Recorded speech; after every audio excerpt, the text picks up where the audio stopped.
Today's NFL Daily is made possible by Manscaped. Get 20% off and free shipping on all their men's grooming products by using promo code CHAT over at manscaped.com/chat.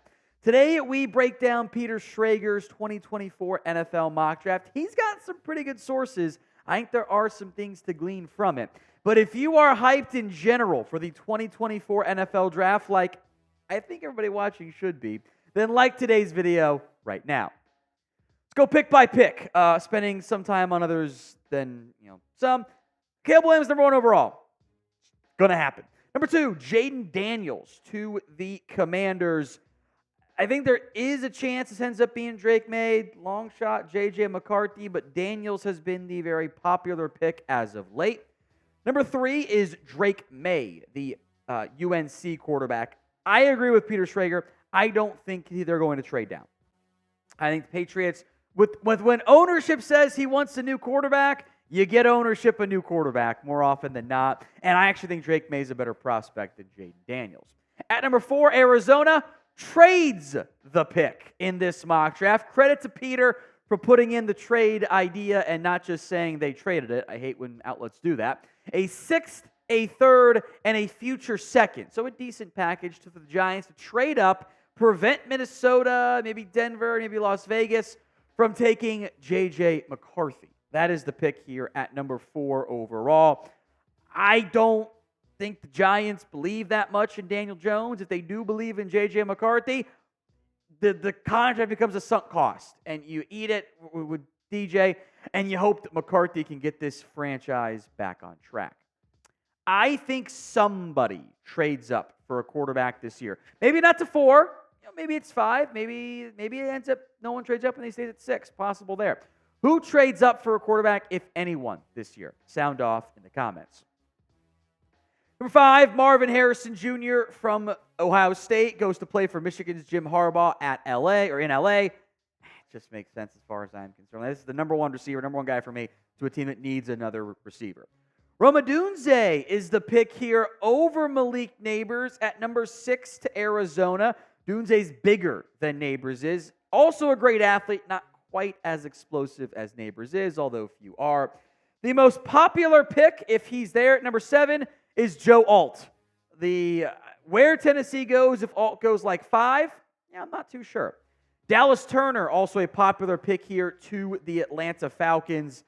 They could also be a trade down candidate depending on how the board ends up falling for them. But at number 9, and what might end up being a surprise here, the Bears trade away from Malik Nabers. Indianapolis jumps up the board with a future 2nd going to Chicago as well. He only specified future 2nd, I assume 2025, but I'll leave it as the verbiage as is. And Indy ends up snagging Malik Nabers.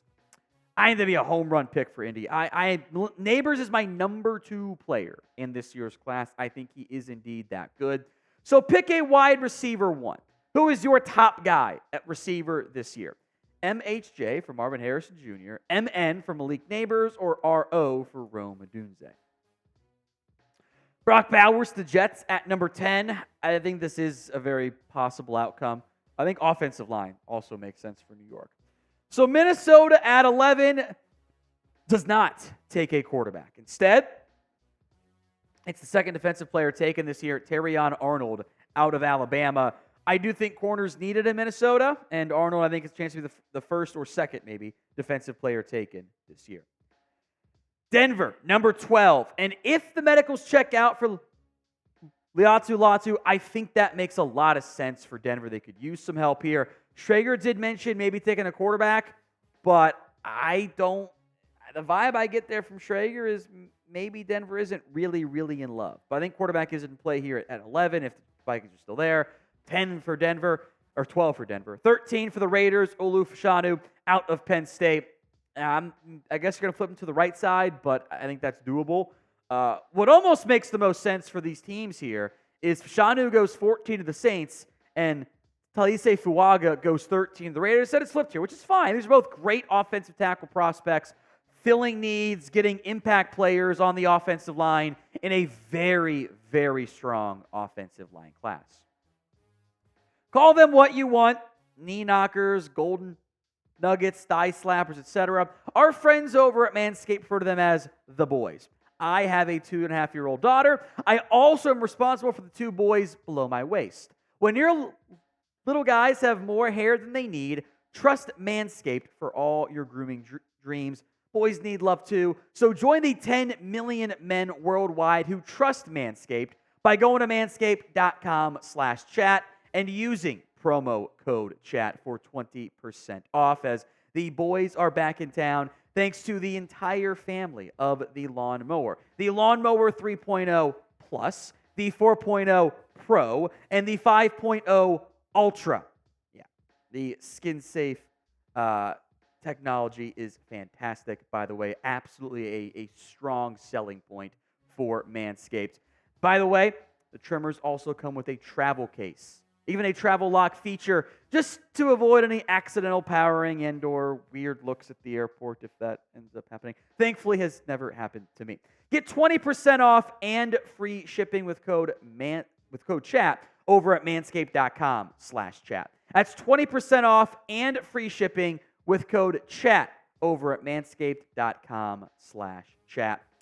For the best your boys ever looked, trust Manscaped. Back to back offensive tackles here. The Bears go with J.C. Latham, which I find interesting. Darnell Wright was a right tackle. I think Latham is a right tackle. By the way, of note here, I think Schrager mentioning Latham would be the 2nd offensive tackle taken this year, which I would be kind of surprised by. How about 4 straight offensive linemen? Troy Fautanu, who played for the new OC and offensive line coach in Washington, plug-and-play option, maybe at guard week 1, wherever, for Seattle. All right, back to defense here. After very, very few defensive picks, I think it's very realistic there. Quinyon Mitchell out of Toledo goes to the Jags. They need a corner. I think this just makes sense. They have a need. He's got the skill set you're looking for. Logical fit. Kind of that early run on tackles doesn't bode that well for the Bengals, so they go away from right tackle instead. Interior defensive line, Byron Murphy II out of Texas. Many view him as the top interior defensive lineman this year. Another tackle, though, goes 19. Tyler Guyton out of Oklahoma. This, by the way, is, as strange as this might sound, this would be Sean McVay's first ever first-round pick. I know, right? As Schrager points out, who's very close with McVay, it would be offensive player. So, okay. Seems noteworthy to put that one, to file that one away for the future note there. Guyton is a right tackle at Oklahoma. I think could play on left side, but might make the most sense at right tackle for LA. Brian Thomas Jr. out of LSU to the Steelers here. They're in the market for another wide receiver, and you don't find height, weight, speed guys that match up quite the way Thomas does. Jared Verse to the Dolphins at number 21 overall here. I don't love the fit. You're going to keep Jalen Phillips, I would assume, long-term. You're going to keep Bradley Chubb, I would assume, long-term. So you're going to spend a first-round pick on a number 3 edge? This has been a very popular mock. This is about the right range he goes. I don't love the fit necessarily. Cooper DeJean out of Iowa to Philadelphia.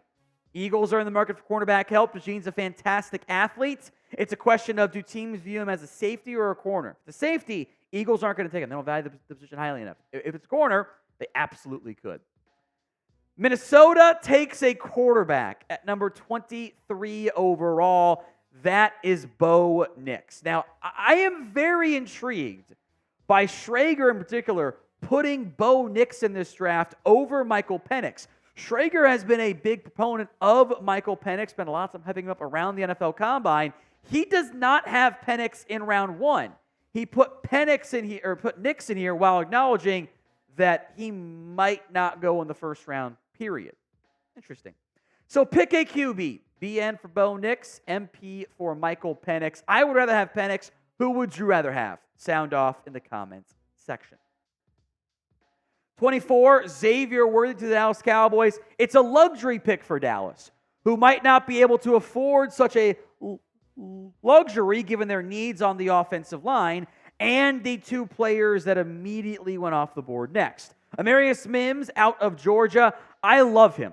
There are things to be worried about. He's not played that much football. When he has been good, he has been impactful. And when he's played, he's been very good, excuse me. I think he's worth a top 20 pick.